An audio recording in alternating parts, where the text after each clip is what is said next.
And ask a question of David Love or Colin Henderson, who we have in studio. When we left at the top of last hour, we were talking about Scientology, and we'd like to get into what exactly Scientology is. And again, back to Wikipedia, it says Scientology teaches that people are immortal beings who have forgotten their true nature. Its method of spiritual rehabilitation is a type of counseling known as auditing, in which practitioners aim to consciously re-experience painful or traumatic events in their past in order to free themselves of their limiting effects. It says that Scientology is, of course, a legally recognized as a tax-exempt religion in the United States and Italy, but is, and South Africa and some others. But there have been some others who have not recognized Scientology as a religion. Now, can you talk about, David, some of the methodologies like this idea of clear and pre-clear and all of that? David, are you there? We may have lost him. Oh, we lost David. Well, there's a lot of terms that are bandied about when I've been reading these people's stories about Narconon and clear, pre-clear. Yeah. Well, these Colin are all can talk Scientology about pre-clear terms. because that's a term that you used. Yeah, when you talked about this about your experience at Narconon. Yes. So talk about pre-clear. What is pre-clear? I heard the term pre-clear a lot when I was there at Narconon. I'm not going to be able to go off. I won't get the definition dead on the money, but it's somebody that is still of their own reactive mind, and a clear is somebody that is not of their own reactive mind. I think we have when David Love back comes now. back, he'll let's get him back on that. David, did you hear my question? I think you dropped it. Yeah. Can you hear me now? Yes. Could you talk about some of the actual, Scientology activities that make up Scientology? Oh, absolutely. When you walk by most of the or many of the Church of Scientologies on the sidewalk, you'll see a little table out there, and it'll say free stress test or free personality test, and they'll get you to go in and fill out the 200 question personality test, or they'll take a stress test on you. You'll hold on to an e-meter count.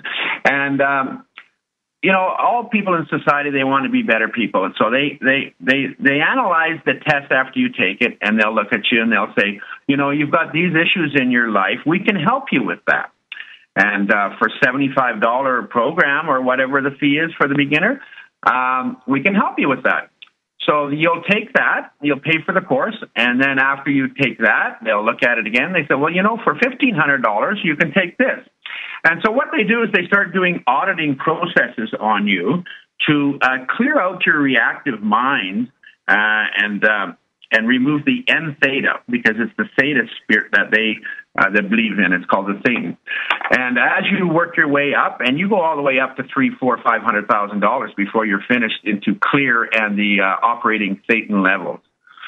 Okay, so the same principles work at Narconon. Now, if you take Gary Smith, for example, he is a member of the Sea Organization, and because they believe in reincarnation and that we've all lived many, many lives going back millions and billions of years, he himself, the executive director of Narconon Arrowhead, as a Sea Org member, would have signed a $1 billion contract to be a Sea Org member.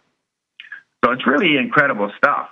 And what they believe in is that millions or billions of years ago, that was a galactic leader that brought down aliens to Earth and dropped them off in volcanoes and blew them up with hydrogen bombs.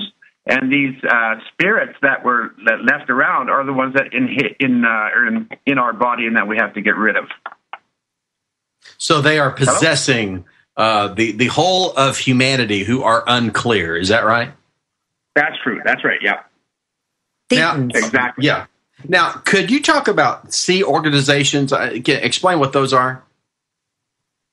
Well, the Sea Organization is something that Hubbard formed when he was on the ships, and it's basically the Sea Org pretty well runs Narconon and all the other missions parts. And it's just a paramilitary part of the Church of Scientology. How did L. Ron end up on the ships? Why was he on the ships? I don't know too much about that. He just started up on the ship, using the ships and traveling around the world. And I don't know too much about that part. I know he was, from my readings, he was a big Navy guy back in his day, and I don't know how good of a Navy man he was, but I guess he wasn't good enough for the U.S. Navy. Apparently, I don't know, but started to create his own Navy. Yeah. So his own statements. If you want to make money, just form a religion, And he said if you ever want to control people, you have to lie to them. And these are his statements himself. Yep. And Colin, I know from your story that you told me they really practice these beliefs. Absolutely. It is an acceptable truth? Yes, they deem them acceptable truths. So they can lie to you. They can lie to you, and it is okay with them. They're in their perception or reality. It's acceptable. It's an acceptable truth. Yeah, it's the greatest good for the greatest number of dynamics for the group, meaning their group. That's always a bad program right there. That greatest good for the greatest number thing. The ends justify the means, don't they? That's right. This is always a bad path, and you will find lots of philosophies that employ that whole idea, the greatest good for the greatest number. And one of my favorites would be Jeremy Bentham, the utilitarian, who believed that way. So what that means is the individual gets screwed, essentially. Yep. And that's okay, because in the grand scheme of things, it all balances out, right? No, this is wrong. That's a wrong belief. I'm going to be very dogmatic here and say that is a wrong belief. That's right. Yeah, and they also believe and teach us that at Narconon that anybody below 2 on the tone scale, which is part of the Scientology process that you take through Narconon, should be done away with and without sorrow or remorse. Now, when you say done away with, can you be specific? No, that was his words. Wiped off the map. Wiped off the planet. Made to where they don't matter. Well, and this leads me to a question. There's something going on right now at Narconon Arrowhead. Now, mind you, they have quite a lot of attention on them finally because of these deaths. And did we just have a mass purging of the... What did you call the people that are the staffers, recruits that are FSMs? David, you want to touch on that, or would you like me to? I received a message today in writing that just recently, 15 of the staff members who were actually graduated from the Narconon Arrowhead program were just fired and driven to the homeless shelter in Tulsa. The first thing that jumped out at me is, why were they taken to the homeless shelter? But as you explained, these are people that come in as students, and they go through the process, and they are given little certificates saying that they're now drug counselors or what have you. And so they don't have a place to stay. Maybe a lot of them, they are totally dependent on that facility. Yeah, and if these individuals, these staffers there, I hope they're all okay, and I'm sure they are up in Tulsa.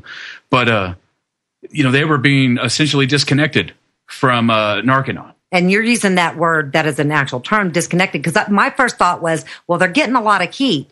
So they're firing their staff, and are they going to say, these are the ones that were doing the bad things? But that's not the case at all. I don't know. I don't believe so. I believe the case is these people know too much, and they are trying to disconnect everybody there at Narconon Arrowhead, staff-wise, that are non-Scientologists, trying to just get them out of there as quick as they can. They're not trusted or part of the inner circle. Right. Well, actually, some of them may be declared as suppressive persons, because I also have another message that after Narconon was shut down in Quebec, there was a staff meeting at Narconon Arrowhead, and the staff were told what I had done, and that I was an enemy of the Narconon family, and I was a suppressive person.